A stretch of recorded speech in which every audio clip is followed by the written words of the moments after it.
And Cami Granata was in there.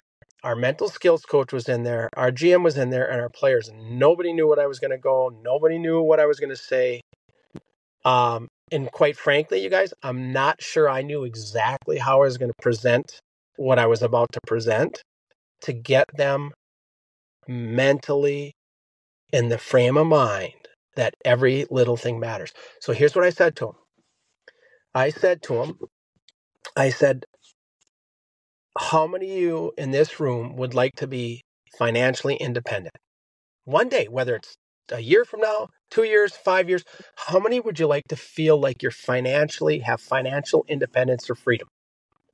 Well, of course, how many girls raised their hand? All 23 raised their hand. I said, of course you do. I said, and I hope that for you too. I hope you can live a life where you have some financial freedom, where it affords you ability to do certain things, that you've made good choices. And I said, but I know this, all of you may want financial freedom for different reasons. I said, I hope they're really good reasons, really strong reasons, but it's still your choice. So you all want financial freedom, right? And they said, yes. So I get them to say, yeah. They all raise their hand, like you can't go back. I said, okay. Well, then I'm going to ask you a couple of questions. I said, how many of you have been walking on the street, looked down and saw a penny and kept walking? And they all raised their hand. I said, yep, I know that. I know you've passed up that penny. I said, how many of you in here have walked down the street and saw a $5 bill? Or 20? It just happens, right? It's happened to you, Rem. It's happened to you, Lance. And you look down, you bend down, you pick it up. And why? I said, why would you pick up the 20 and not the penny? Because it's the big thing, right? I said, you guys don't understand. This is how I said. I said, you don't understand. I said, everybody's going to bend down and pick up the 20.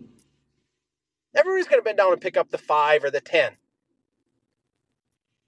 You guys are passing up an opportunity every single day to put the little penny in your pocket day after day after day because you don't recognize how important the little things are.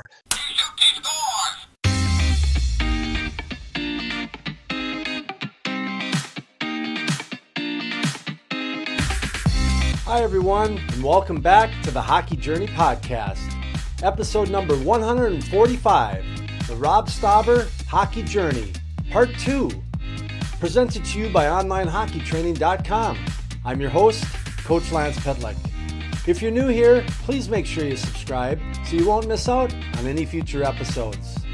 Before we take a second trip, another stroll around Canal Park with one of Duluth, Minnesota's finest, I'll say it again, the best goalie I've ever played in front of, ever, and begin this conversation.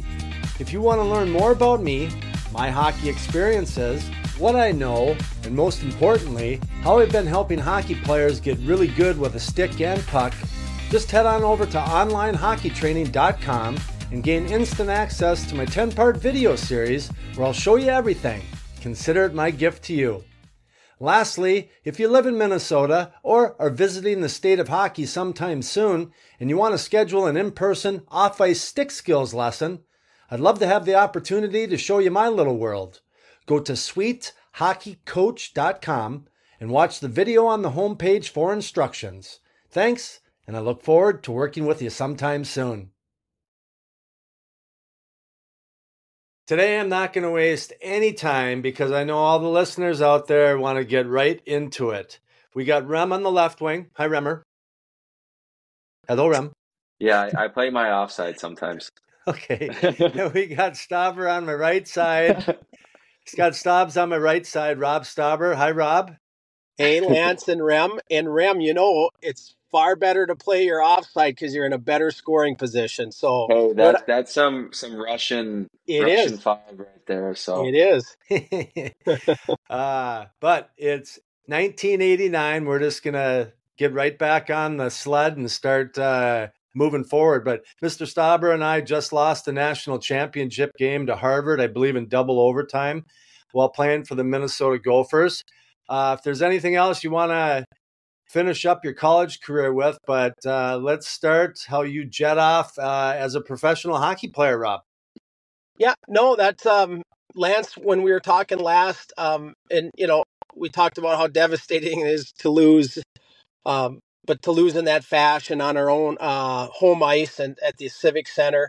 One of the things I do remember, I wasn't sure if I was going to turn pro, but I also thought there was a chance I would turn pro and leave school early.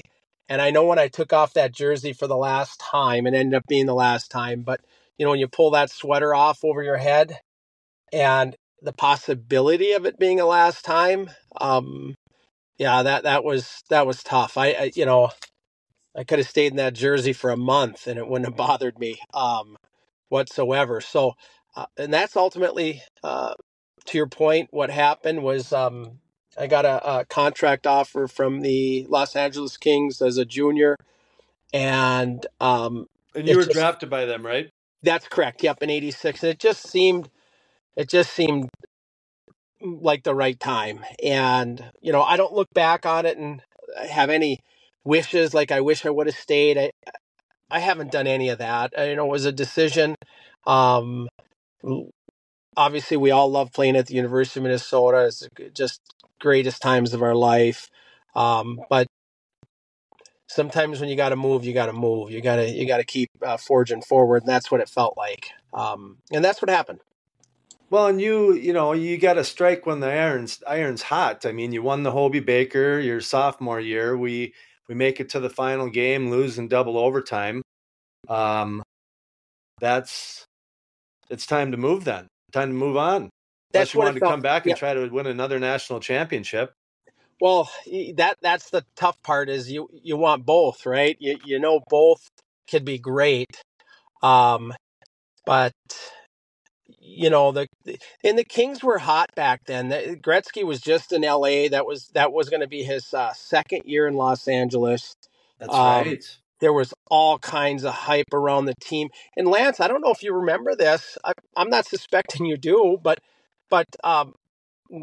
my junior season, the Kings came in late to watch us play. And of course, I was their draftee, so they came to watch me play. Ram, imagine this. The owner of the Kings flies in, the GM, the owner, I'm sure scouts were there. They all flew in to watch us play. And Bruce McNall, who was the owner of the Kings at the time, was a really flamboyant guy. I mean, super flamboyant. He comes into the old Williams Arena and he's buying gear and garb. And, he'd never seen anything like that. The Mariucci pack, 10,000 people, fans in the rafters, he hadn't seen anything like that. And it was really cool to see what they did ultimately to try to get me to turn pro. And Lance, after the game, they were in the locker room. He had Bruce McNall had all of his Gopher gear that he bought. He was bringing back to LA. So at that moment in time, there was a lot of going on in LA that was positive. So that was another thing that was enticing was timing, right? To get involved in a National Hockey League team that drafted you and all the good things that were happening in LA, that made it very enticing. It wasn't just Gretzky, but of course we know what he did for hockey in, Southern California and quite frankly, the entire West Coast. Had you won the Hobie at this point already? Was it announced? Yes. Yep. Yeah, because I won it my sophomore year, Rem. Oh, you won it your sophomore year. So this is my junior year, and these are all the things that were happening. And we had a great team. We were winning. Lance, I think we were 34-10 or that year. We had a fantastic year, and we were really good. So, all those things set up to your point where the iron, it was pretty hot. Did you have an offer from them before your junior year? Because if you won the Hobie. Yeah, there was interest. They had some interest, but I knew that wasn't the right time. Just on a personal level, personal growth level, going back to Minnesota on another great team, and really continually establishing, yourself as a player, right? Being able to play well day in and day out, day in and day out. at the University of Minnesota, that's not easy for anybody to do. And to grab that and do it again like we did. We had, like I said, obviously we lost in the championship game, but we had a great team. So, yeah, it was, it's like the stars aligned. Mm-hmm. Cool. So did you sign right after the game and finish out the year with them? Nope, I signed right at the draft. So imagine this, that year the draft was at the old Met Center. So it was in Minneapolis. Oh, no way. Yep. So they flew, the Kings obviously were in town, and our my agent met with them, and I mean it was really quick. I had my agent was Art Kaminsky. For maybe those that don't remember, he ended up with a lot of the 1980 players. So he had done a lot. He was Herb Brooks's agent. And he got turned on to me through, I think it was pretty much Paul Osby and, guys that knew Herbie very well. And, it was pretty easy in some ways that if he's good enough for Herb Brooks, he's certainly got to be good enough for me. And Art flew in and he had the deal done in a day, literally a day. He flew into the draft. That thing was done. And, he was obviously a very highly seasoned agent and very good. So talk Rob, about. Sorry. So go ahead, Rob. I wanted to actually rewind for a second because you're bringing up a memory. You said that you won the Hobie your sophomore year, and I think this is a big topic for some people because there's the guys that have amazing first year. I mean, look at Logan Cooley.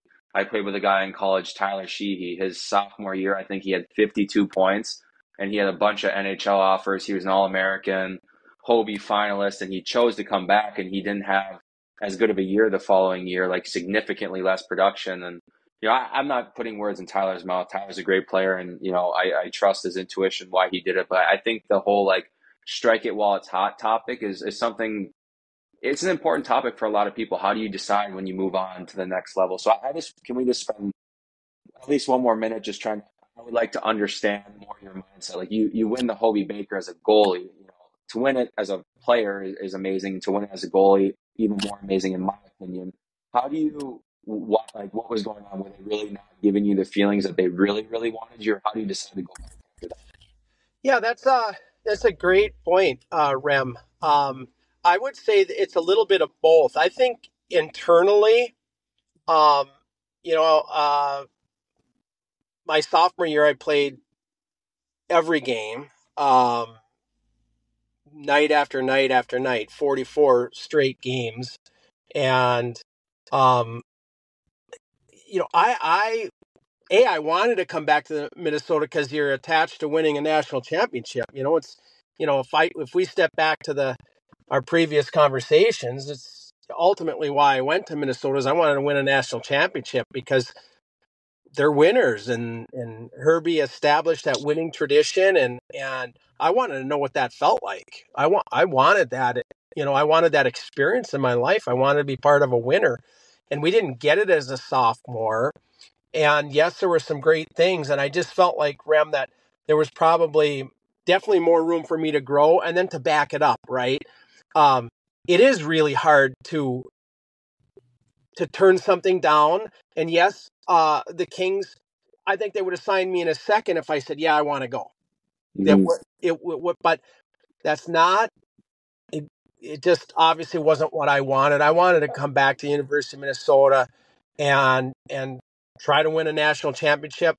We had players coming back from the Olympic team that year. So, Snuggerud and we end up with several others back that, ultimately, were going to help us be even a better team. So, it was really, really, it was, and in my gut too, it's like, I felt like I hadn't done enough in college yet in a sense of backing it up, right? I want to do this same thing over and over and over where you're called upon to have to play good every single night. And that's a great experience to have. So another season of that and then trying to win a national championship. Mm-hmm. So, I think that's a Yeah. really So important topic. You trust your gut. I think that's very real, and I think it's important for people to, be able to like tune into that inner voice inside themselves. So yeah, I you have vibe to with be. that. Yeah, Rem, you have to be honest with yourself, right? I mean, Yeah, and you know, and being honest is following your gut. That's one of the greatest gifts we have is our gut feeling. And why do we have gut feelings? yeah, Because it's important. and hmm and when we start tuning that out, um, you could probably find yourself making a lot of bad decisions. amen to that. Yeah, yeah, for sure. So but it makes sense because everything that I've heard from a goalie development standpoint, it's forwards develop the quickest, then defensemen, then goalies. Yep. And, it's maybe we were a little cocky.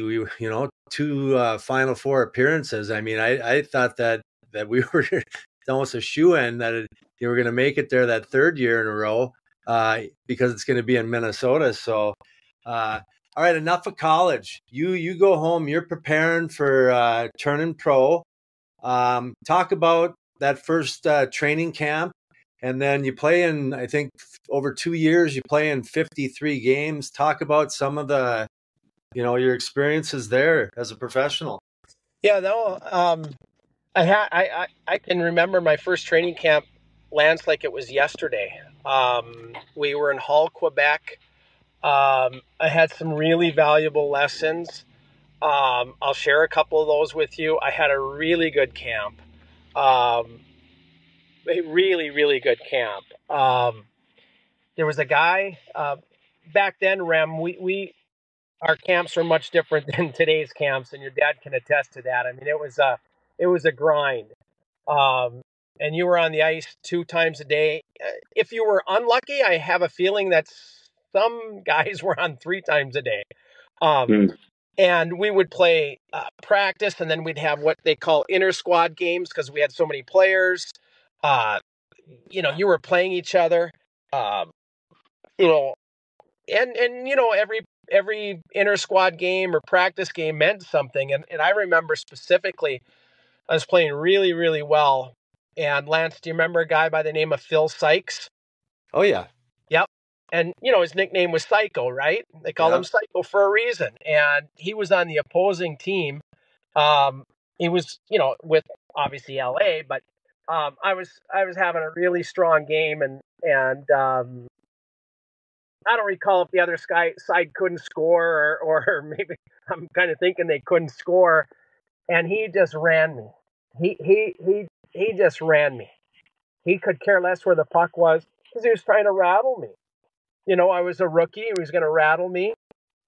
It didn't work, by the way, but I remember that. Like that was like, okay, I understand what's going on here.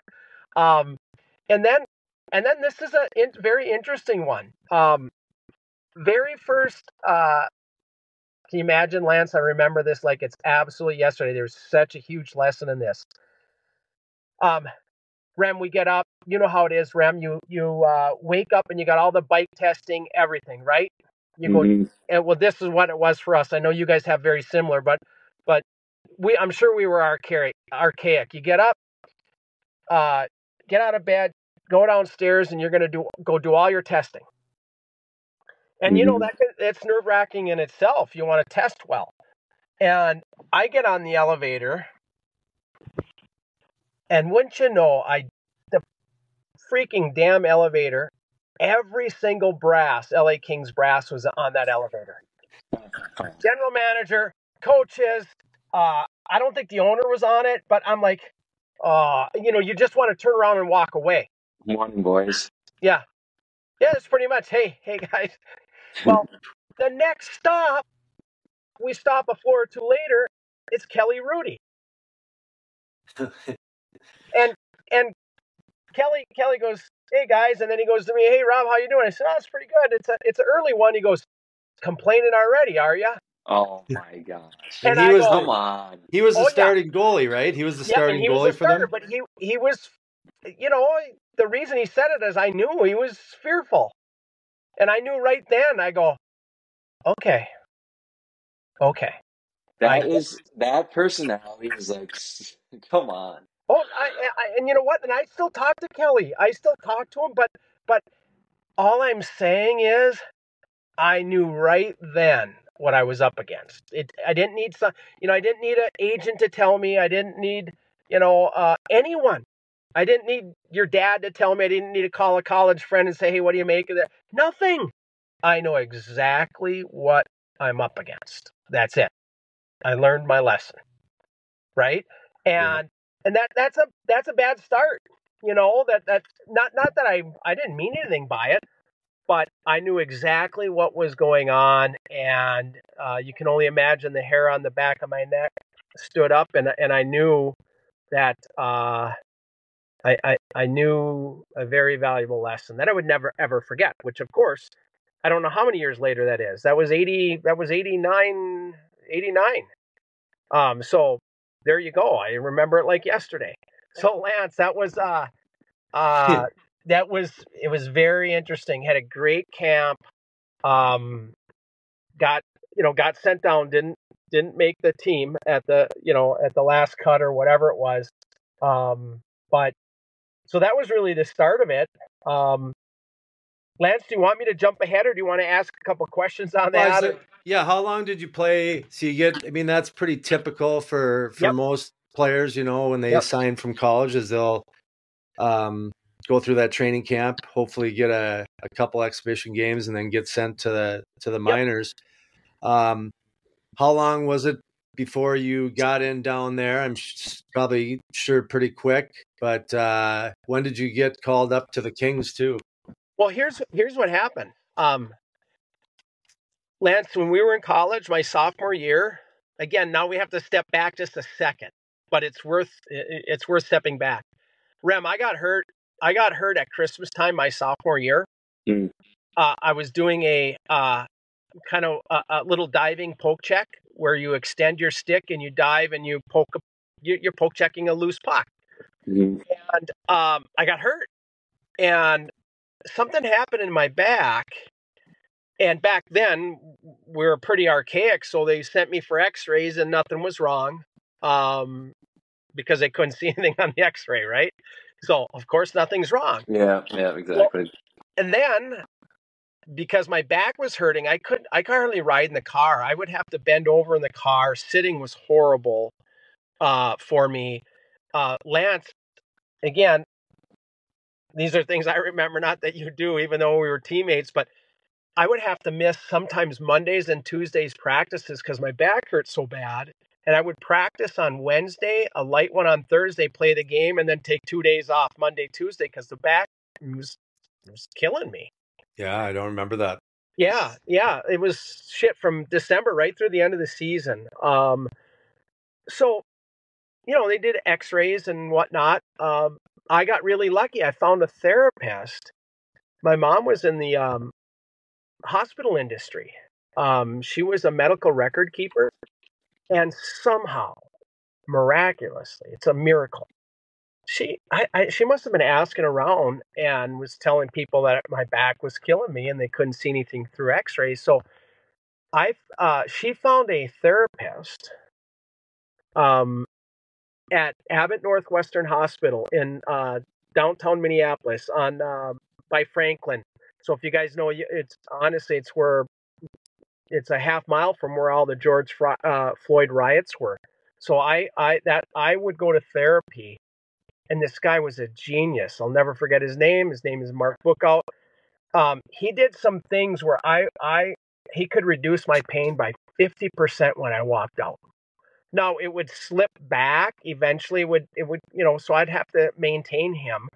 But because my back was so bad, then I pulled my hamstring, because everything's connected, right? And then that it was a nonstop event.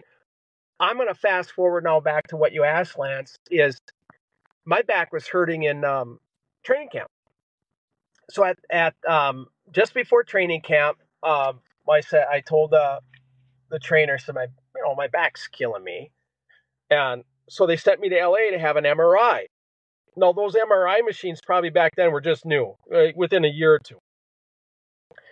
And I went into the MRI and come out, they assessed it and they go, well, you have a herniated disc. So I've been playing with that for 2 years. Oh. And at this point, it's almost 2.5 years.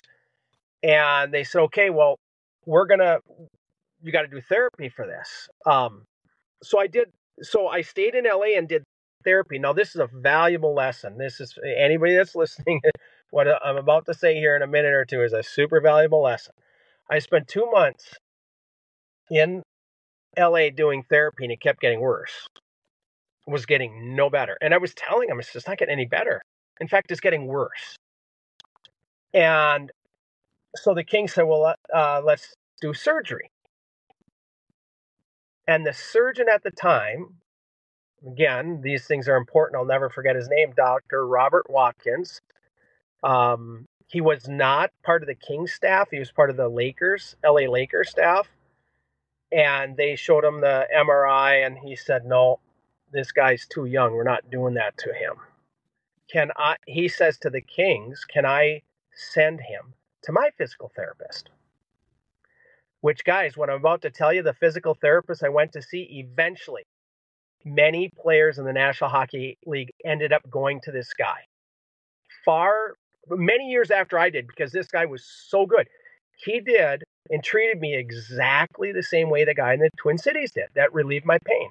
It was amazing.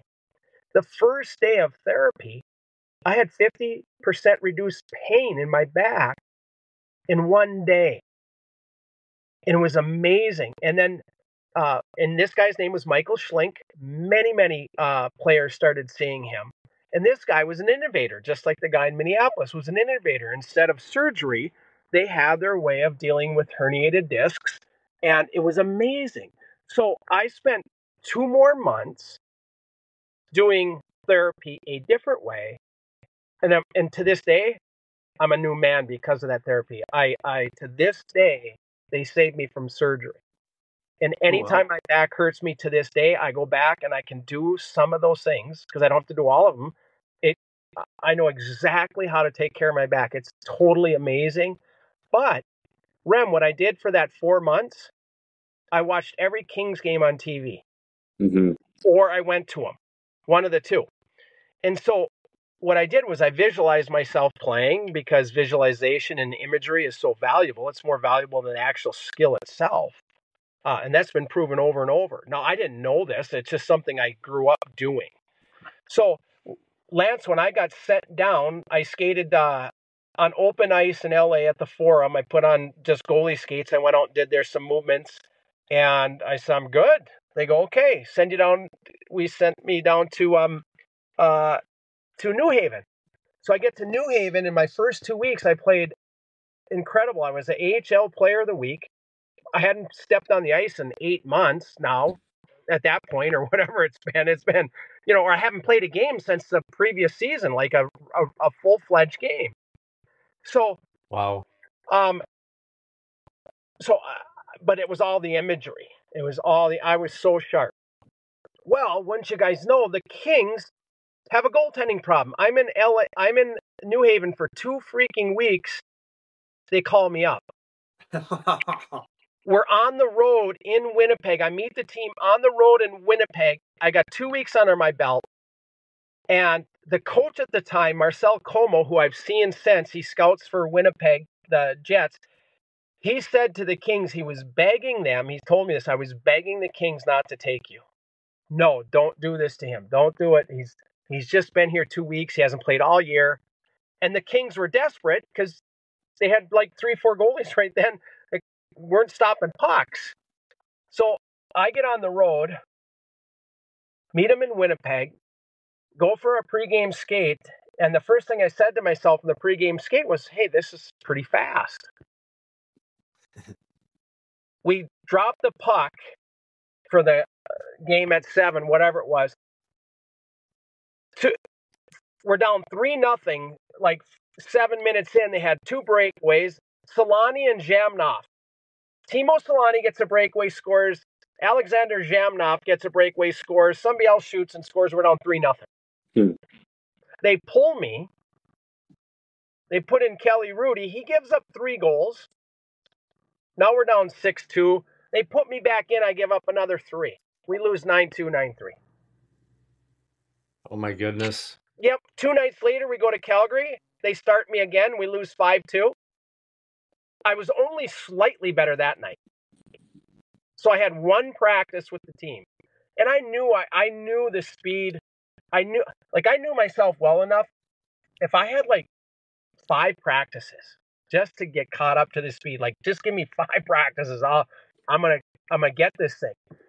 And it was just too fast, too quick. And Lance, they sent me down. The GM called me into his hotel suite. Great guy. Rogie Vachon was an old NHL goalie. He says, Rob, we're going to send you down, and we're going to call you right back for the playoffs.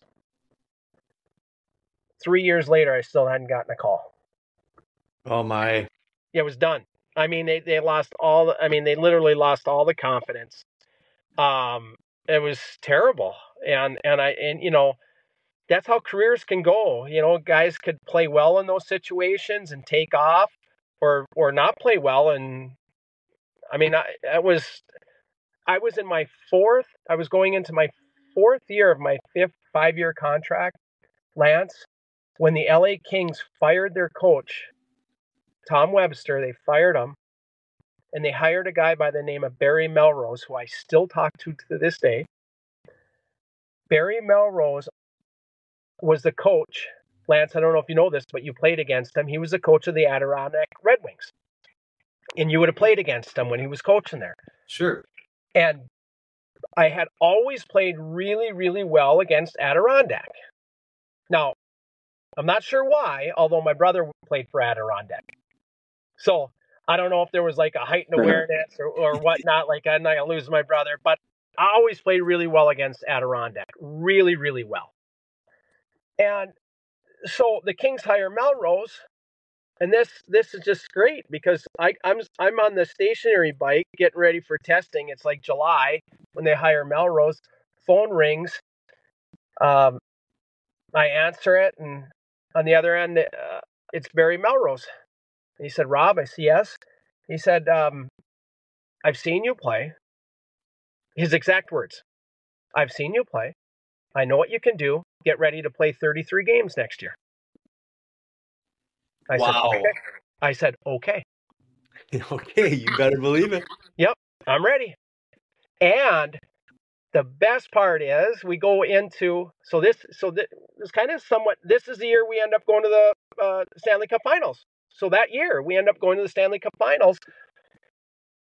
We go into our first preseason game, Lance. We go into Vancouver, and you know how it is. Sometimes a team will play a lot of their stars. They just do, right? And it happened to be Vancouver's first preseason game. It was our first preseason game. We played basically a team of American Hockey League players against National Hockey League players. We got outshot 55, let's call it 55-20. The puck was on our end the whole time. I mean, we were just crushed. We ended up tying 5-5. Wow. And I after the game, I went in the locker room. You go into the dry changing room, and I'm stretching out. And Barry walks by me, stands over the top of me, looks down. He says, just like the Miners. And I knew. I said, I just got to keep this going, which ultimately I did. So I ended up playing 5 preseason games. Won every single one or tied. Well, actually, I think I won 4 and tied 1. That was the one tie. Didn't lose a preseason game. Season starts. I went 13 games without losing. I didn't lose the first game till the middle of December. Wow. And that was the year we went on to the Stanley Cup Finals. It was an incredible journey. Rem, you talked a little earlier about when you know somebody's got your back. Mm-hmm. It's really freeing. Mm-hmm. And good feeling. Yeah, and he was still, there's times he was hard on me and expected more, all those great things, all those, quite frankly, nurturing things young guys need, But nevertheless, what he really wanted from his players was to compete, and that's all I had to do was go out and compete every day. And in fact, Lance and Rem, when we talked on the last segment, when I said Herb Brooks told me not to come out of the net and poke check, remember? You know what Barry Melrose said to me? He said, I'll never forget it. If you're not doing that, you're not on your game. He challenged me to do it. He said, if you're not doing that, you are not on your game. He wanted me to do that. He's like, it didn't matter. It didn't matter how scary it looked. It didn't matter if I was stick handling in the corner. It didn't matter. He knew that was a piece of me that he was never going to take away. In fact, he wanted to see it. Mm-hmm. And that was, he's done and coaching many, many years, but when he was in his prime, he really understood the mental side of the game, and he was way ahead of his time. He really, really believed in the mental side in preparation, and that's the best thing he brought to the table, without question. And that for me as a goalie, I love that, because as a goalie, you don't survive unless you're mentally sharp. You just don't. Mm-hmm. So, that was a quick fast track there, Lance, but that was it. It was year 4. It was like, I don't know if I'm ever going to get a chance. But caught a break, and from there it was pretty good. But it goes to show you how difficult it is, because you probably knew when you got those first 2 games that this isn't right. And then It's 3 years later, and all of a sudden, just like that, no warning, it's completely flipped, and you get 2 years of goodness where you felt like you're an everyday NHL player, and then things change again. What happened? Yeah, Lance, 100% right. And then I found myself in a situation that was complete opposite. Rem, complete opposite. My 3rd year with LA was the lockout year. We didn't start playing till January. First game of the year, I don't know if I got the first start or Kelly got the first start, but I know it was my first start in January. I made a save, and the rebound went to a guy in the slot, and he one-timed it. The rebound was going into the empty net, and all I could do was, back then goalies dove for loose pucks. We weren't sliding around like today's goalies. Our equipment wouldn't even allow it. So I had to dive back across the crease and rotate my stick to try to stop it, and the puck hit my finger and just shattered it. And so I missed 6 weeks. Coming back from that injury, I won't get into all the detail. I'll just tell you, I knew I was on the outs because we had a new GM. And I just knew I was on the outs. I don't have to get into the detail, like I said. And within a couple of days, of me coming back from the injury, we were going on a road trip to New Jersey. They traded me on the road trip. And as I've said 10 times now, I can remember exactly. I got the phone call. It was Barry. He said, "Robbie, come down to my room." And Barry had tears in his eyes. I mean, we had a great relationship, even though at times for both of us, we frustrated each other. He didn't want to trade me, and he had tears in his eyes, and I got traded to Buffalo. And it couldn't have been, for me personally, ultimately the worst spot in the world to get traded to, because the head coach and GM at that time was John Muckler. John Muckler ultimately, and I didn't know this, but it didn't take me long to figure out, hated goalies that left the crease to play a puck. I was completely, it was totally not something that he promoted. He didn't want it. How did you get traded there if you didn't like that? Didn't you know how you played? I asked them that. I asked the Sabres that when I was in a little bit of an argument. I said, you guys knew who I was when you traded for me. Like, this is what I did. And it was Grant Fuhr got traded, Dennis Seguroff, and I can't remember the other guy that the Sabres traded.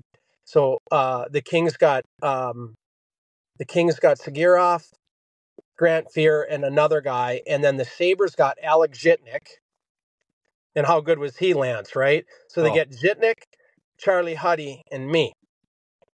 So it was a 3-player trade going back and forth there, and I just landed up in a spot where the coach absolutely hated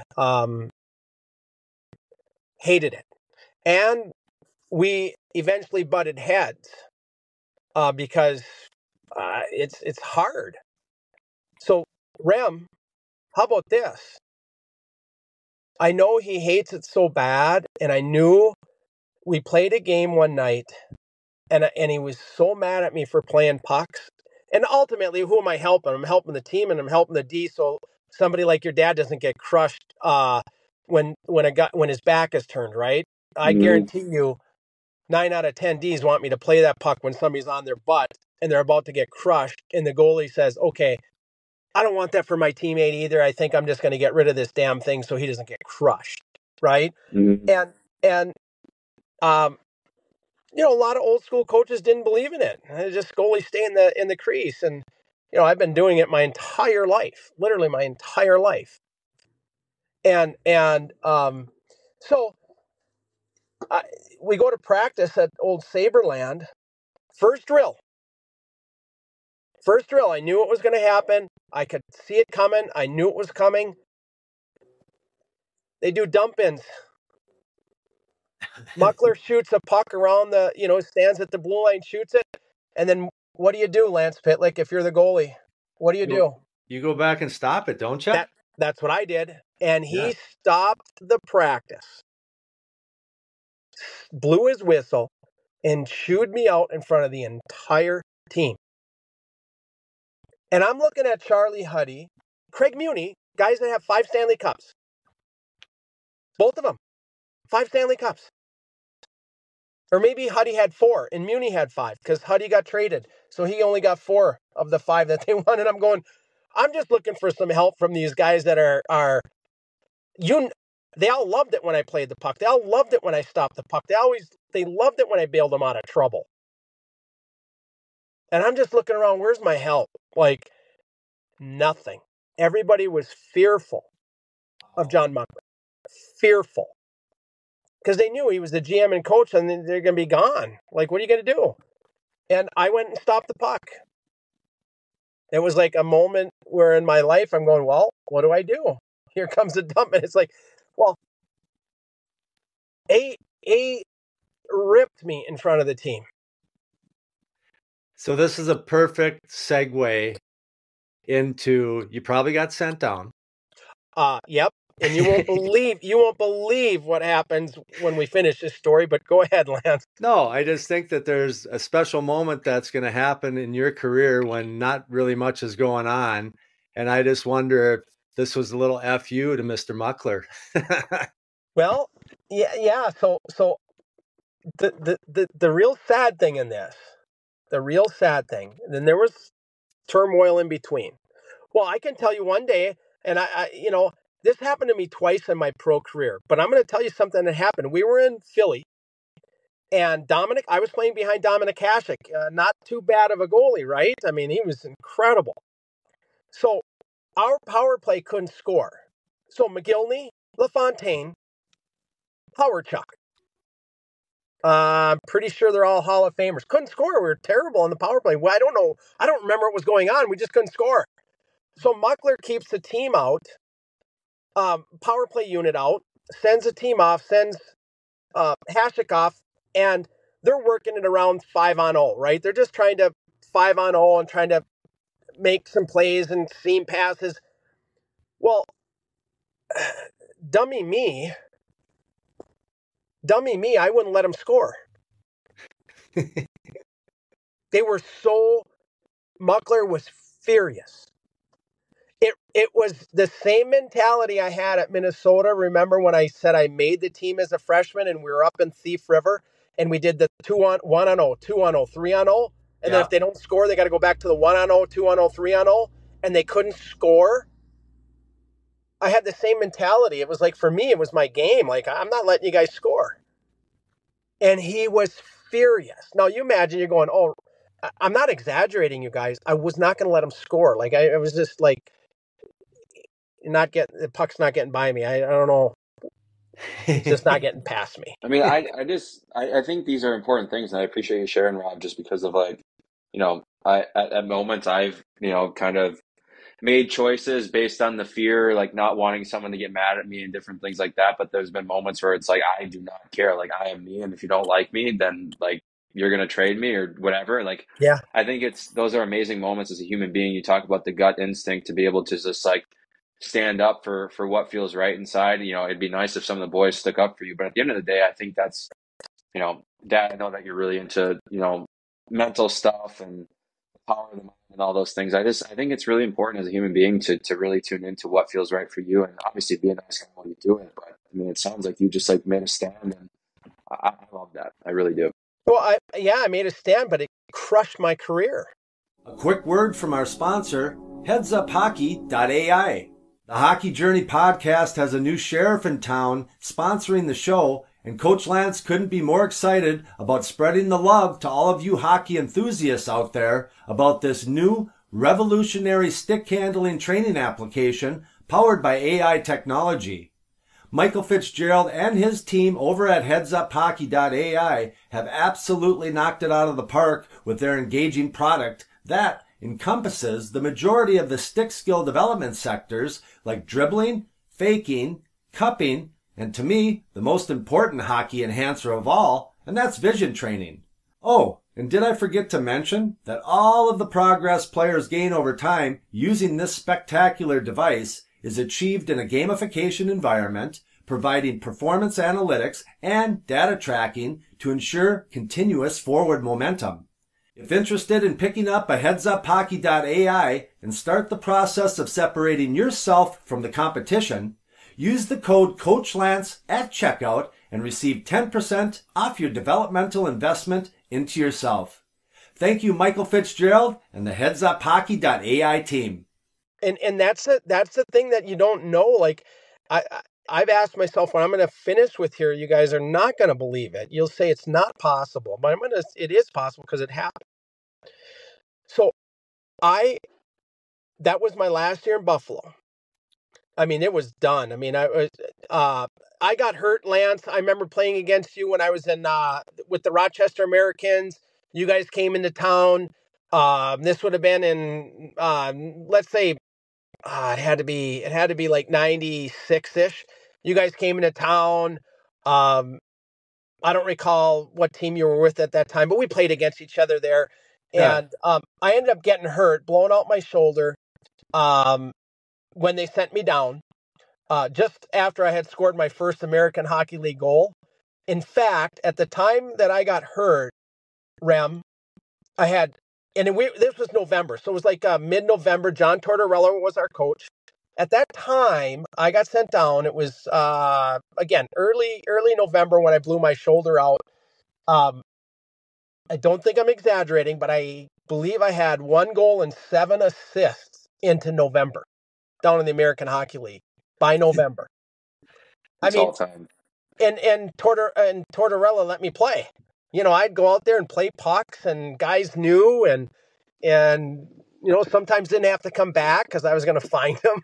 It's the way I played the game.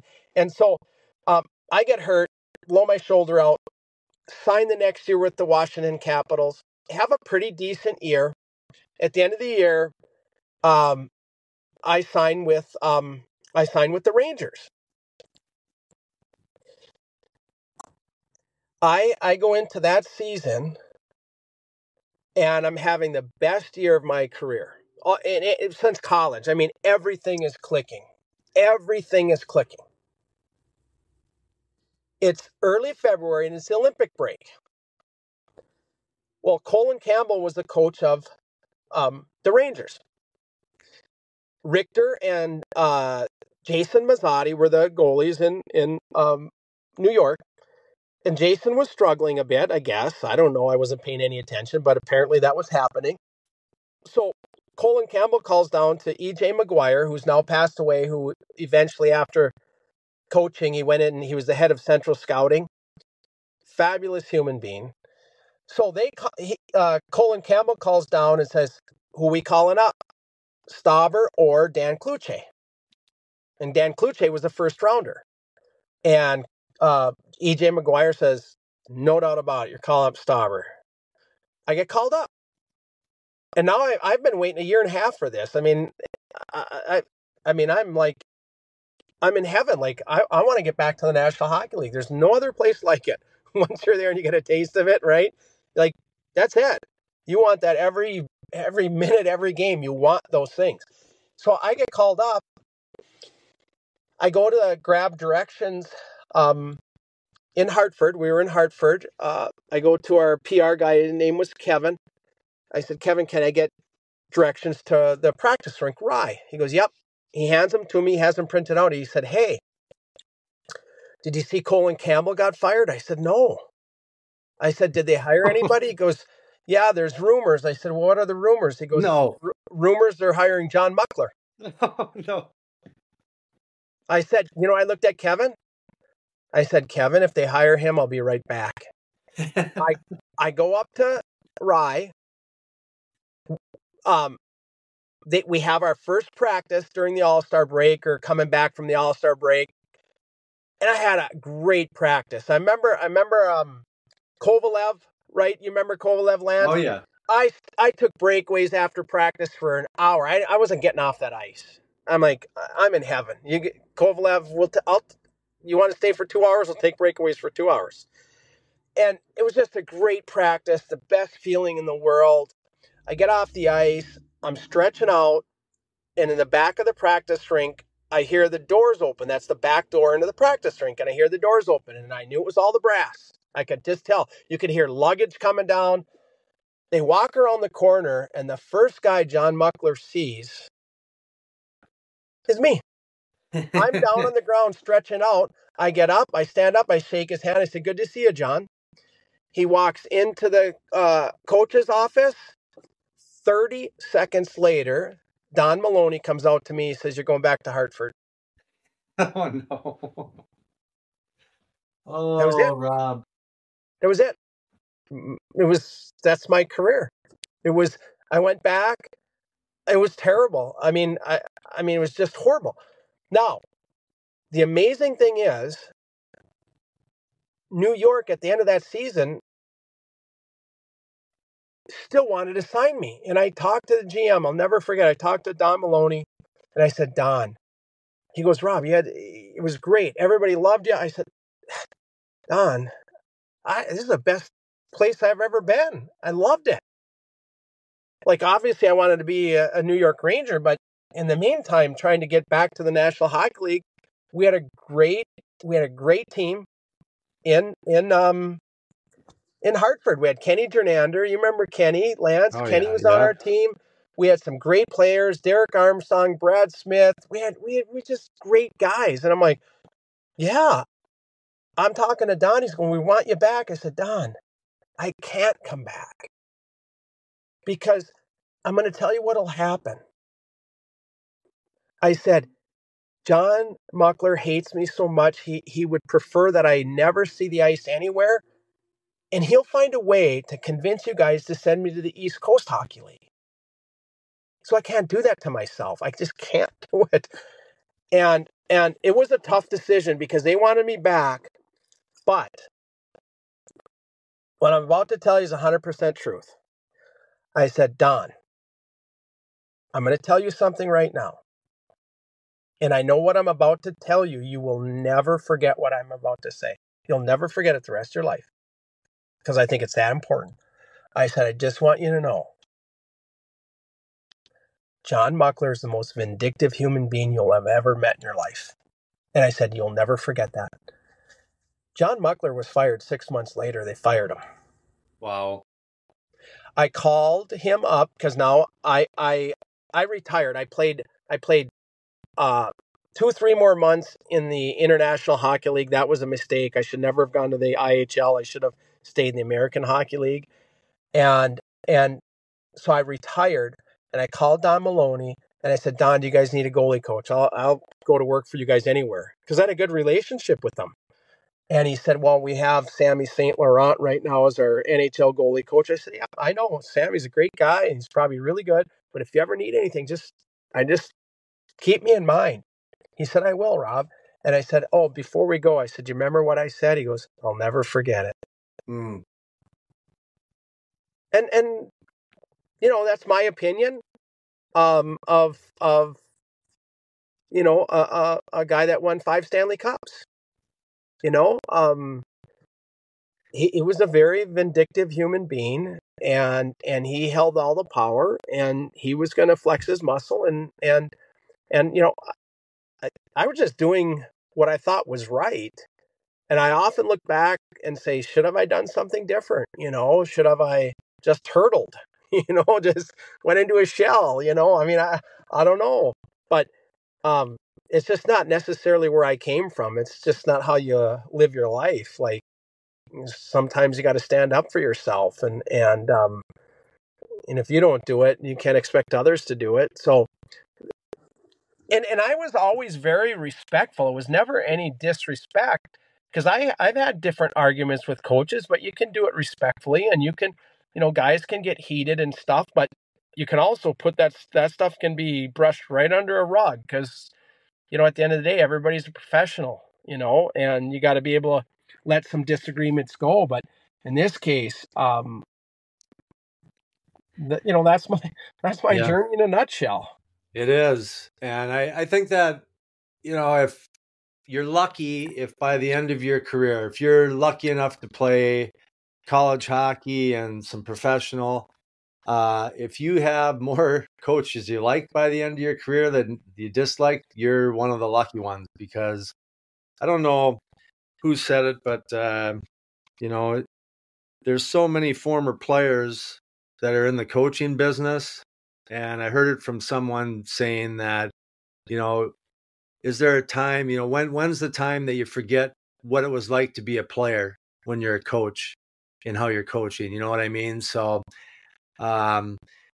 we've talked enough about the career. You went through the process, man, and you The had process. well, it is the process, and like you said, there's times where you got to play good and play within the system, and other times you put your stake in the ground and you stand for what you believe in. And I don't know if there's any right answer, but I know that you, Rob, can sleep very well at night because you did it on your terms. Yeah, I think that was the gist of it all for me, was that I was just raised a certain way, and you're respectful, and I mean, always respect my coaches. I mean, even like I said, even coaches that I have disagreements with, and you're going to have those. Yep. There's not I mean, I talk to a lot of coaches, ones that are still alive. When Barry Melrose got sick and diagnosed, I called him, and guys, we had heated arguments. But it was we both wanted to win. We both wanted to, have those experiences. And sometimes you're going to have differences. But you don't, and truly at the end of the day, you don't forget those great ones. Remember when we started this first journey on the podcast, I had that youth coach that was great. I'll never forget him. And those great ones are great. And we had great ones. Dale Atoli.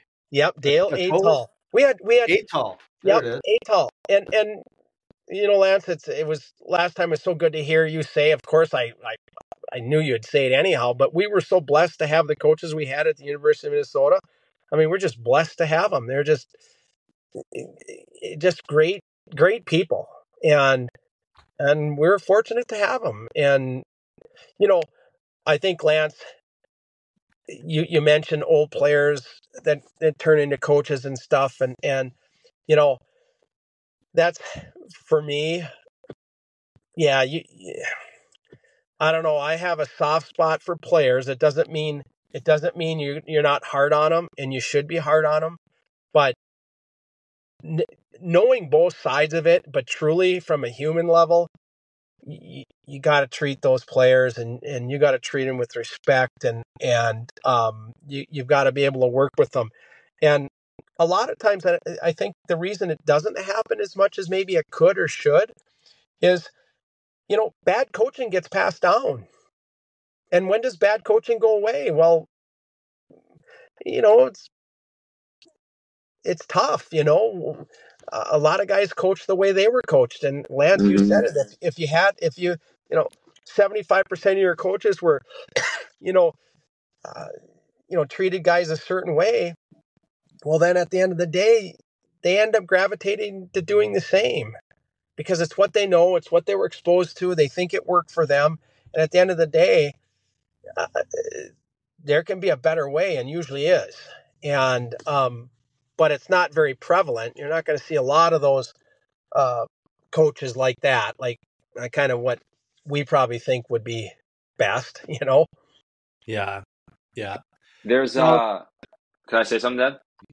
absolutely, Remmer. I was just gonna say it just makes me think, Rob, how well, first of all, Dad, like you said, like Rob, I'm sure that you're able to sleep um great at night because you trusted the intuition inside of yourself and you did things that way and you're respectful while you're doing it. And just your story and the coaches and how, yeah, it seems like a lot of these guys like, get recycled and, there's been a lot of guys that have success. So I understand, but it makes me think of, yeah, Dan, you always talked about who you surround yourself with because like, yeah, the energy, the vibe of people, like if you're around them, you kind of become them. So like you Yeah. said, Rob, a lot of these people, they were coached that way, so then they just keep coaching that way, and it just keeps going on. And Neil Sheehy had given me a bunch of us necklaces, and it was something. It was a Jesus necklace, and it said something along the lines of like, "So goes the person, so goes the household, and so goes the whole nation." And it's just like, yeah, that principle of how who you surround yourself with, it kind of becomes that, and it's cool to see. You hope that you have these guys start having more success because they're great coaches. I was really blessed to be able to play for Marty St. Louis, who I felt like really had a different style for coaching, different than I got to experience. My coach last year in Rockford, for an offensive guy, I can't speak for players Yep. or I should say other forwards or other D or goalies. Everyone has their own experience, but I thought he had a little bit of a different style of coaching. There's Ryan Warsofsky in San Jose, who's a little bit newer style of coach. So it's interesting to kind of see a new wave, and you hope that these guys, continue to have success. And obviously, kind of at the forefront of that, what's his name? I'm forgetting his name right now. John Cooper in Tampa. The amount of cups they've won with kind of playing that style, maybe a little bit of a different vibe. I've heard some good stories about them. So you hope that these guys continue to have success, and maybe it changes a little bit. Well, Rem, yeah, and I can add this on John Cooper. Uh, and I haven't heard a lot, but I've heard some people have the negative side of that. But you know what the negative side is? It's because it's different. Yeah. You know, when you have when somebody's been viewing things a certain way for a long, long time, and then somebody is, in a lot of ways vastly different. It can be scary to that person that's used to one thing, right? And then you know so I'm just saying I heard one thing and I was surprised, but um I shouldn't have been, because that's just how it works. Somebody that's really successful, that does things differently, that can be scary for you know a whole bunch of coaches that aren't like that. Mm. Yeah. Yeah, it's interesting. That's why we have change, Yep. and exactly what we're going to do now, because your life has now changed. You're no longer a player. And I'm sure prior to, you get to the point where every hockey player has to come to the realization where, is it over or not? You were preparing for it. My question, did you ever think about working for anyone? Or was it always, I'm going to work for myself, I'm going to be an entrepreneur? Transition into that, how you got into coaching, because in a very short time, You retire in what, 96? 99, 2000. Yep. 99, 2000.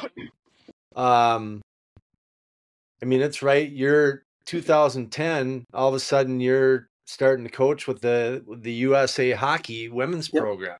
Yep. Well, Lance, I and Rem, I can run through this pretty quickly.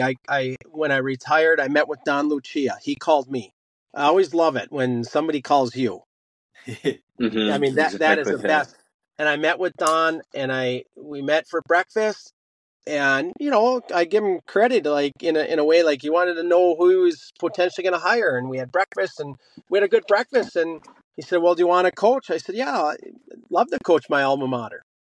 And I'm just going to fast forward here and just tell you what I said to myself, because I don't know how long I can coach. It was a complete volunteer position. My business was in the process of getting started, the Gold Crease. You know, I'm going to go in and give it my best. Now, I don't know how long I can do it, but I had a little goal, a personal goal that I'll share with you. And it may seem a little out there, but it is what it is. I said I'm going to help the Gophers win 3 championships, then I'm done. Don got there fast and won right away. So were you there when you guys won? Yep. When they all, Yep. cool. We won back-to-back I was championships, just and gonna say, our goalies played great. yeah. And I stayed till 2008, 2009. And the funny thing is, in 2004, I get a phone call from Shannon Miller up in UMD, the women's program. And she calls me and she goes, hey, would you be interested in being our goalie coach? And I'm like, how the hell did you get my number? Like, I mean, she goes, well, I got your number. And I just got to quickly say, she goes, I heard that you're pretty good. I said, well, she goes, do you want to help? I said, well, we got to talk about what that looks like. What I believe in goaltending, which of course, you know, goalies have to play the puck. So I said, they're going to have to be good at playing the puck. We're going to work on it. These things are important. Are you in for that journey? And she's like, yep.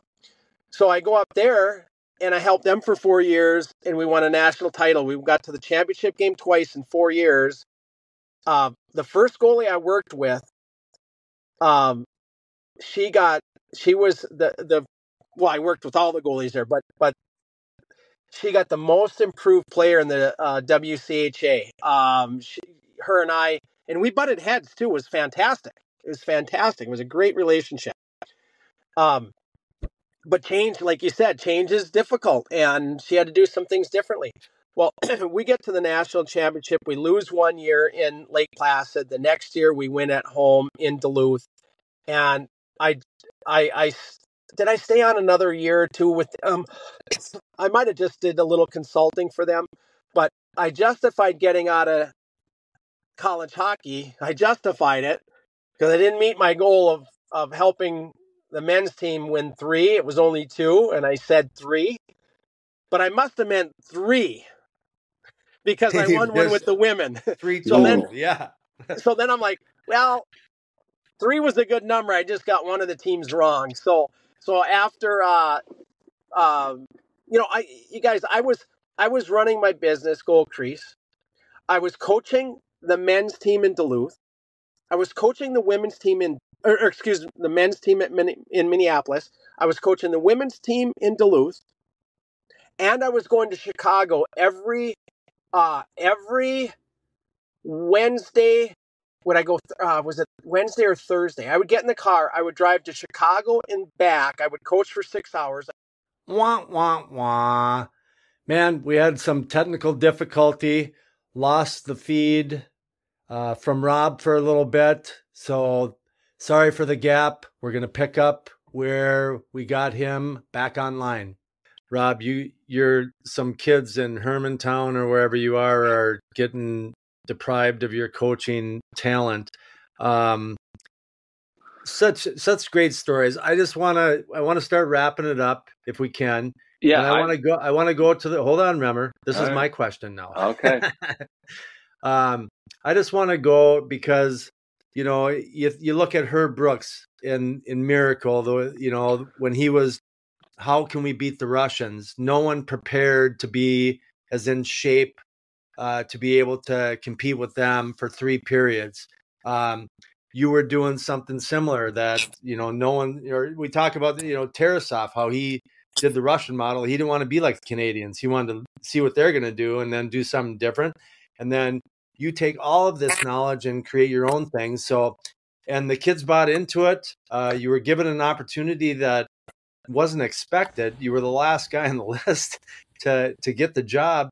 Go to that moment when you're in the final seconds at the 2018 Winter Olympics and knowing that you're going to win a frickin' gold medal. Well, Lance, that's great, Ram. That's a great question. First of all, let me touch. I know it's listen, the players that are waiting, this is, at this moment, what we're talking about is the most valuable thing, because whoever's going to hear it is going to gain something from it. So at this moment, the most important thing is, Lance, the players did not buy into it. And I understand why. You have to remember, I'm asking 20 women players to go change everything in their life when they're going to go try to win a gold medal. So I knew they were going to be scared. I knew they were going to resist. I knew it was going to be like pulling teeth, right? So therefore, what is my mindset as a coach? What is the mindset of a coach when you know you're going to feel resistance? It's going to be massive resistance, massive. Like resistance that you would never, ever even think of. So what's the mindset of the coach that recognizes ahead of time? I'm just going to quickly tell you what I did. I didn't resist them. When they resisted, I didn't resist them. I never resisted them. All I did was I stayed the course. I let them feel the way they wanted to feel. I let them feel scared. I let them feel vulnerable. I didn't try to change that. I didn't try to make them feel better. I didn't try to change their feelings. None of that stuff works. I let them be. And all I did was I knew I believed in what we were doing. And I knew in my heart it was going to work. So therefore, I didn't have to meet it with resistance. I didn't have to try to convince them, which every coach would have done. Hey, ladies, let's go over this again. This is why we're doing it. I didn't do that. I just let them be. And I just kept, our coaches, we just kept repeating the stuff we wanted to see over and over and over. And, ultimately, yes, did some players recognize? They did recognize what was happening. But ultimately, the cool thing in all this, and I think the thing that a lot of coaches get lost in, is most won't like to hear this, but you don't need everybody pulling the rope to win. You don't. You need one more than half. If you got 26 players, you need 14. Because ultimately, 14 turns into 15, 15 into 16, and that may be all you get. What happens is you end up dragging the others across the line. You just do it. But you don't do it in a way that's like you're totally dragging them. You're just dragging them. You just know. And when you recognize, you're going to have to drag people over the line, it's not as cumbersome. You just know that this is part of the deal. You know you're going to have players that don't buy in. You know that not everybody's going to pull the rope, but you get the right people pulling the rope and just enough, like tug of war. 14 versus 13, they're all the same strength. One side's dug in just a little more. They're going to win that thing. They are going to win that thing. And so you don't have to resist, and I don't need 26 players. I had our captains come up to me, and they were so frustrated. They said, Coach, I know you don't think everybody's on board. We're trying to get everybody on board. I said, stop trying. Stop. Just lead. Just come to work every single day and be the best you can be with what we're attempting to do. That's all we need you to do. We don't need you to convince 20, because you're not going to. And they were so frustrated because they thought we needed, in order to win, we needed everybody. I said, we don't. We're going to drag some people across the line. Big deal. Wow. End of story. and we're going to win. So Lance, you say, what's it like when we know we're going to win? Rem, you know why in my heart I knew we were going to win? Why was I there? I had no head coaching experience. I didn't have 7 national championships and a gold medal like Mark Johnson did in 2010, who coached the team in 10 and lost. I didn't have his experience. I didn't have his coaching knowledge, all that stuff. I didn't have it. So why did I know we were going to win? Because it comes back to, why was I hired? When I said, what is the purpose of my life at this moment in time? What is my purpose? And when it was revealed, I didn't have to worry. I didn't have to worry about outcomes. I knew I was following a path not chosen by me.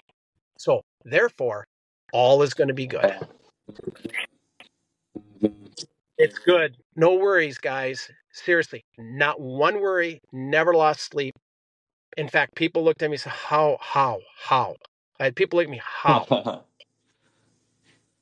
And when I tell them how,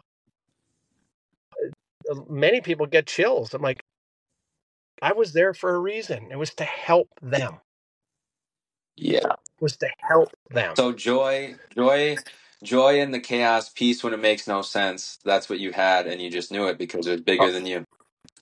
Yeah, because I shouldn't have been there in the first place. How does somebody with like no pedigree, no coaching, no 7 national championships, virtually no experience get that job? Therefore, it's right. Wow. Do you want to be remembered more for your playing career, your coaching career, or your business career? No, what the most important thing to me is the story I just told. That is the most important. Like people have said, oh, Rob, you should write a book. You should do this. You should do that. The most important thing to me is what I just told you guys, is that I knew I was there for a reason and I didn't have to coach in fear. It wasn't everything I wanted to do with my life. It was chosen for me, and I just had to lead. I didn't have to worry. I didn't have to wonder. I didn't have to think. I didn't have to second guess myself. I didn't do those things because there's no way I should have ever been in that position in the traditional game of hockey. No way. Therefore, this has to be right. And that's the most important story I have in hockey and can be in life, is that when you have certain God-given abilities, which every person does, and when you embrace those God-given abilities, you embrace them and you put your arms around them. And in this case, it was me leading a team. That's the most important, is the life lessons. The life lessons are the most important thing. And Lance, I know it's been a minute 30 or an hour 30, but if I finished with this, I know that one day every player on that team is going to end up in a spot in their life where I was. There's no way that there's any player on that 2018 Olympic team, there's no way they will not run into a spot in their life where they're going to say, okay, I got to turn this over. And Rem, what ultimately I got our players to believe in wasn't the Russian way of hockey. What I got them to understand through a story was that every little thing, every single day of your life, all the little things matter. And everybody says it, Lance Pitlick, right? They say it. They do not live it. And our players grew to live it. They grew to live it because they started to believe it. And it's how I got them ultimately to believe it, that it actually does matter. And if you guys want, I could tell you that story, and then that would be the end of it, and you guys would understand what happened.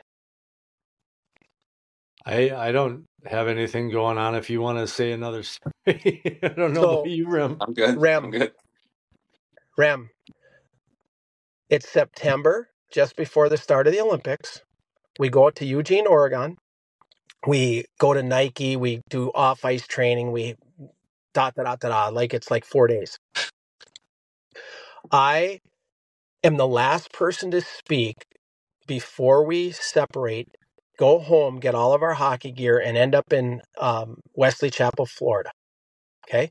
So I'm the last person to speak before we head out the door. And I hadn't been doing like a lot of speaking over the 4 days, and I was just observing.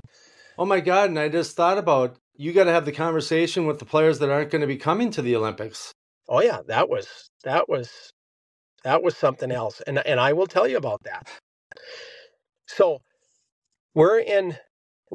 I get the chance to speak to him one last time before we reconvene in Wesley Chapel, Florida. And Cami Granata was in there.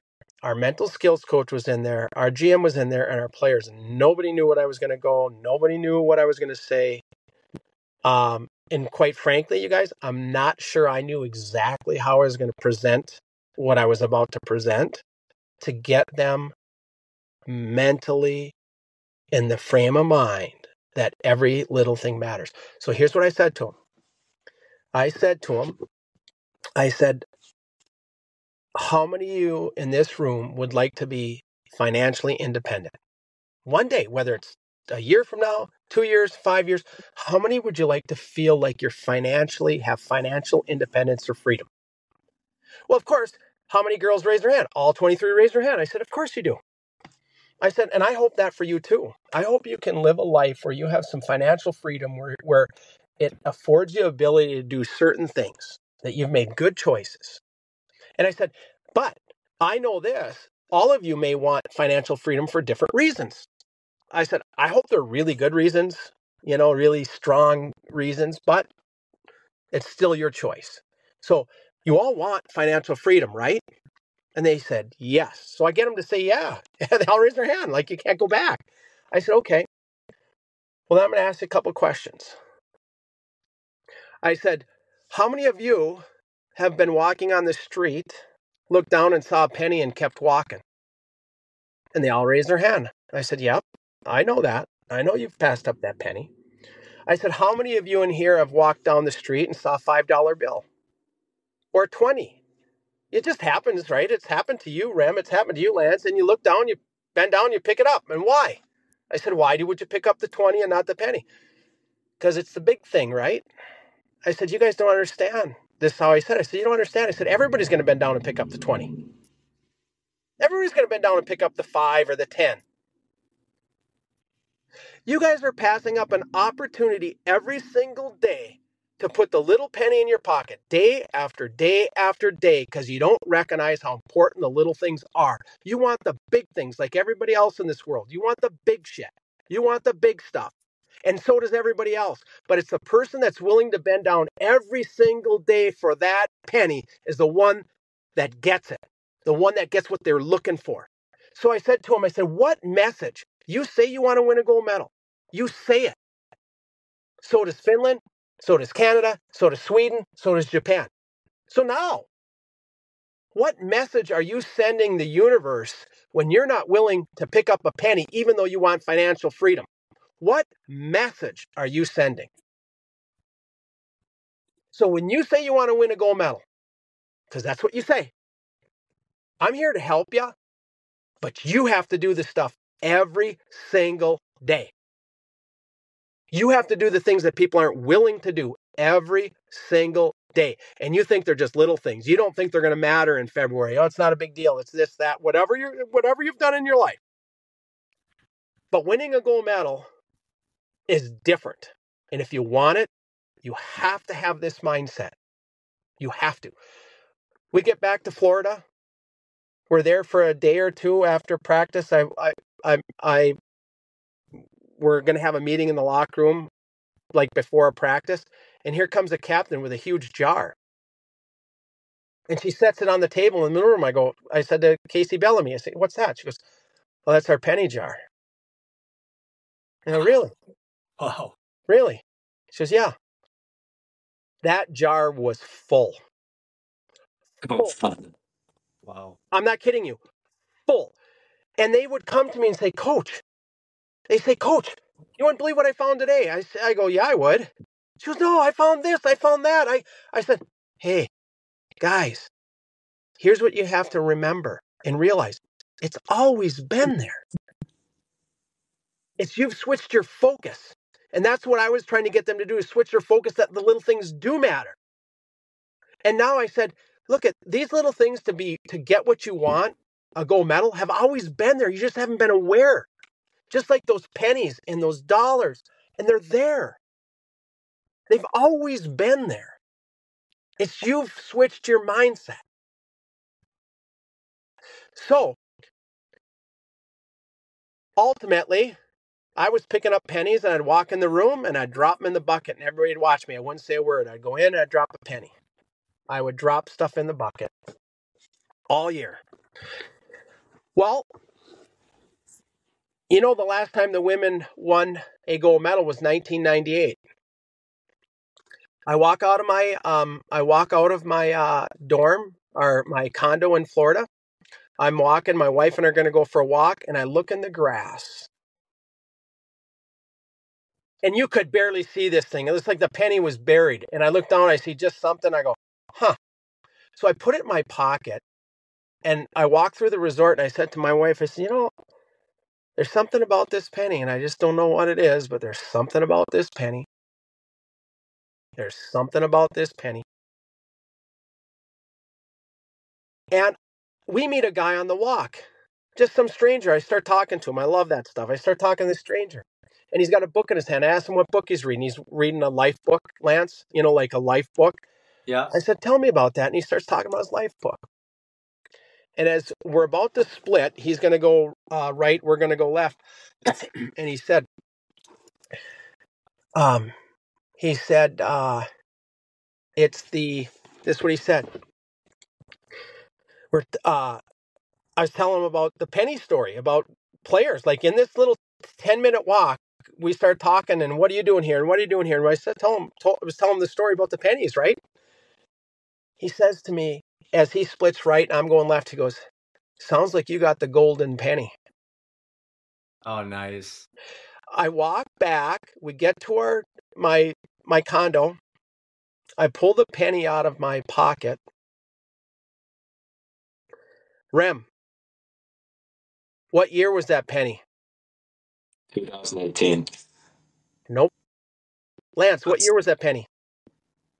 1986 when we met? No. 1980. 1998. The last time they won. No way. The night before the gold medal game, I shared the story. I just did, probably in more detail. The night before the gold medal game. And I said, I reminded them what they had been doing. I took the penny out of my pocket. I handed it to Emily Falzer. And I tell them the story. And I told them, I said, there's something about this penny. I handed it to Emily Falzer. I said, Emily, can you tell your players what year that penny is? She looks at it, she goes, 1998. I grabbed the penny. No, I gave it to her. I let her have it.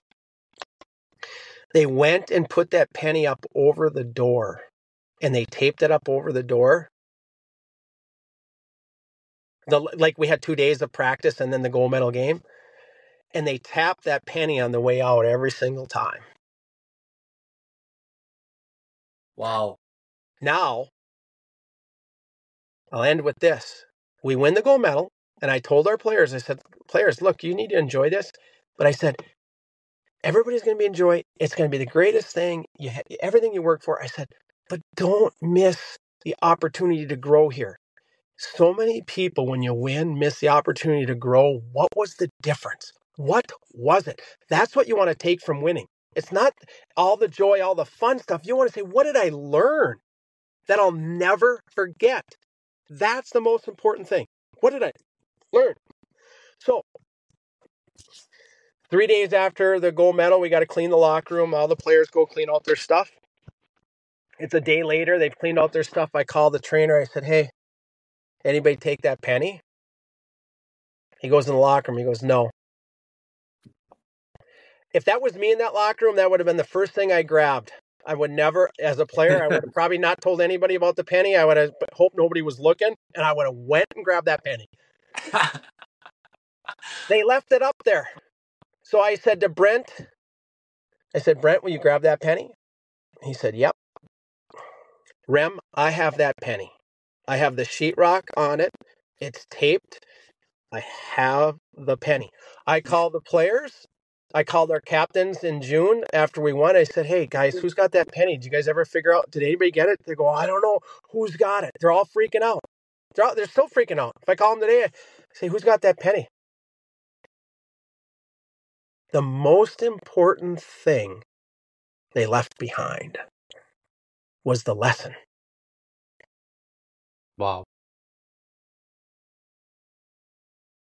And I have that penny because it matters. Rob, can I tell you? Go ahead, finish that. And I've heard men come back and tell me that they've heard some of our players tell the story about the penny. So I know it made a difference in their life. And that's what it's all about.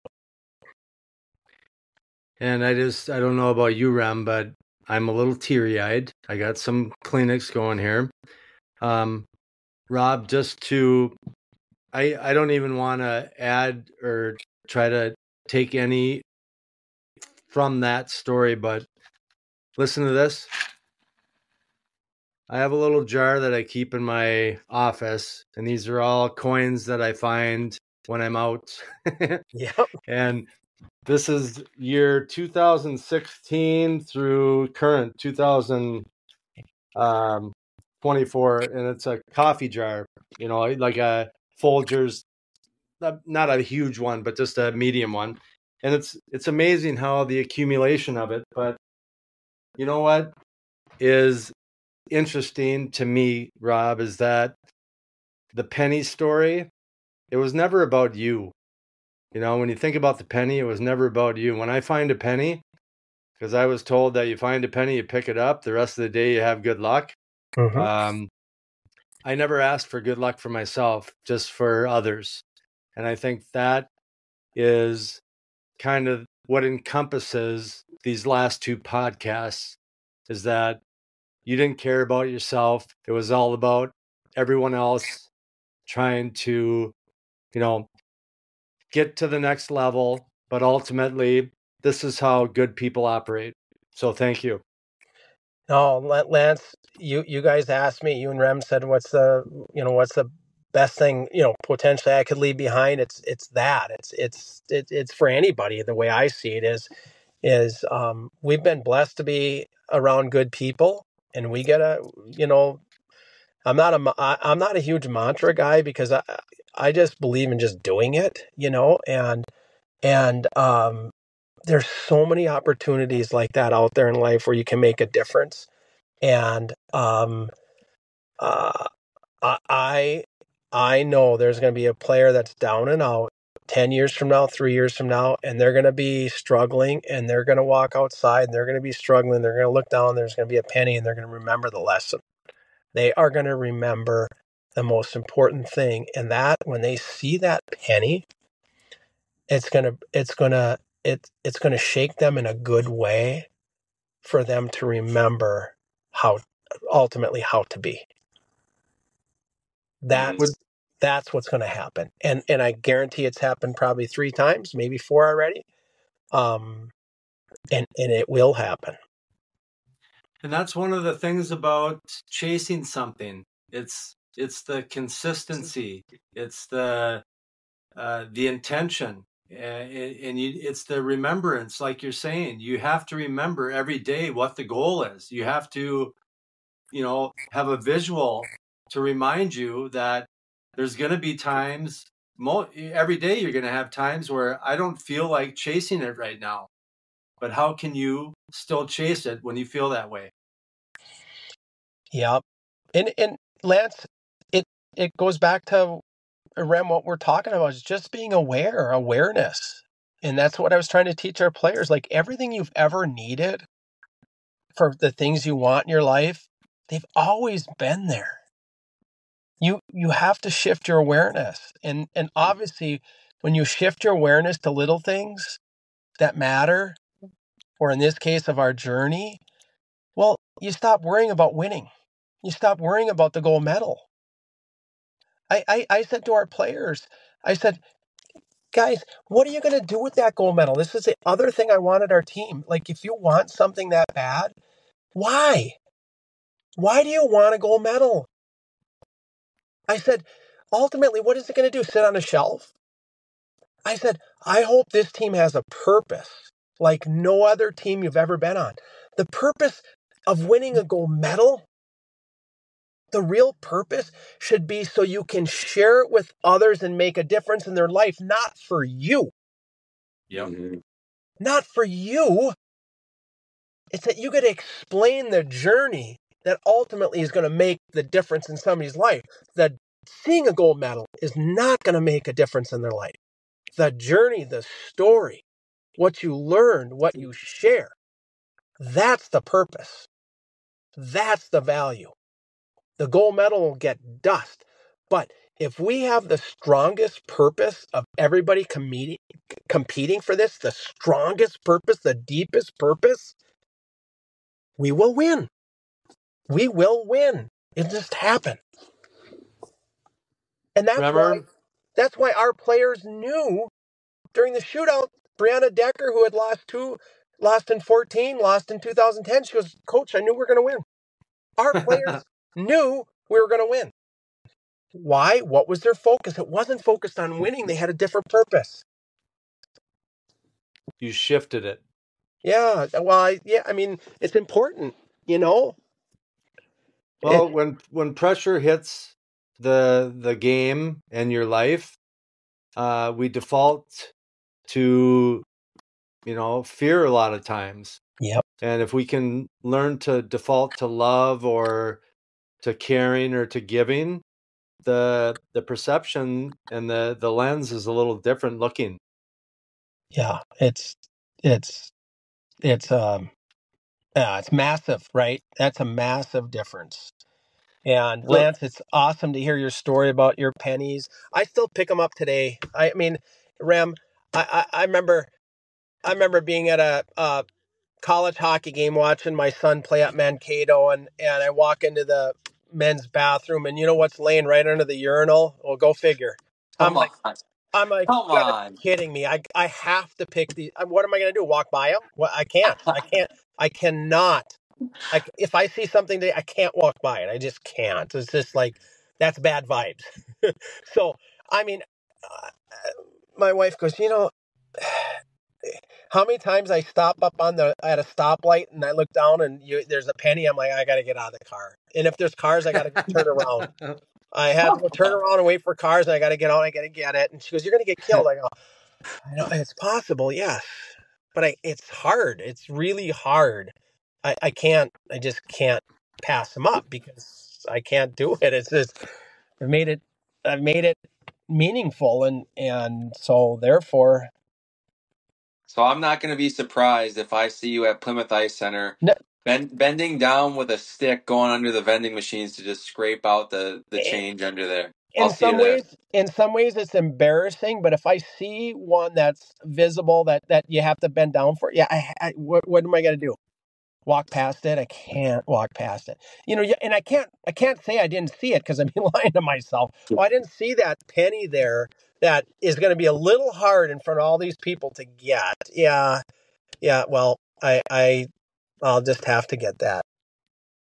All right. Any parting questions, Rem, before we wrap this up? No, that was unbelievable. It just would be really nice if we could have Wonka Vader, like the pure imagination from the original Willy Wonka, just like to outro us out right now. Off into the sunset. Off into the sunset. Robb, first, just, it was a privilege to play with you. I mean, when you're in college, you don't realize the impact some people have in their life. And we never talked about our college academics. But we can do that some other time. But, we've experienced the journey as players, as coaches, and now as parents, as our kids have went through this journey. And we didn't talk about your kid scored a goal too. And I don't want to hear anything from the two of you. Your kid scored a goal too, just like you did. And Rem was playing with him at the same time. So right, Rem, you were there. Yeah.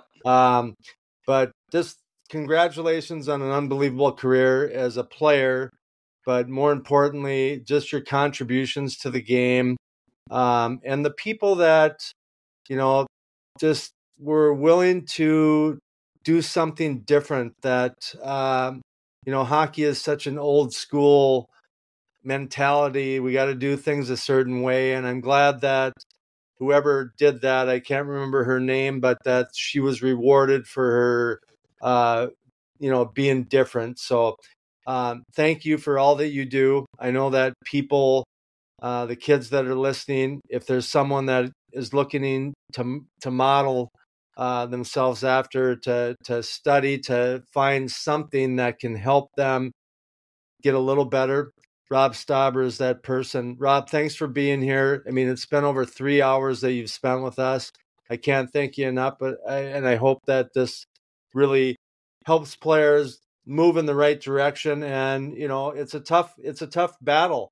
And hearing these stories, I think, can really assist a player when things, when their back's against the wall. And you came to that certain point where you had to pray and saying, I can't do anything else. I don't know where else to go. So a lot of great messaging. Thank you, Robb, for being here. And if there's anything that I can do to help you and what you got going on, please don't hesitate to ask. Thanks, Lance and Rem. This has been awesome. Been a great 3.5 hours. Hey, Robb, you got to get over to my parents' house and build that basement so we could all be hugging at the end of the show. That was amazing. Thank you so much. Awesome. Thanks, guys. Well, that concludes another episode of the Hockey Journey podcast. I can't thank you enough for stopping by and listening. I hope you enjoyed hearing part 2 of the hockey journey of Robb Stauber, and what a journey it was. If any of you young hockey hopefuls out there are looking for a mentor, someone you can learn from and look up to, Mr. Stauber is an individual I would highly recommend. Lastly, if you think there's someone in your circle of family and friends that might like this episode as well, please share it with just one person. It will really help me in growing this hockey community. Again, I appreciate you being here. Don't forget to subscribe, rate, or submit a review. I hope to see you back here soon, and do me a favor, make someone close to you smile today. All the best, my friends.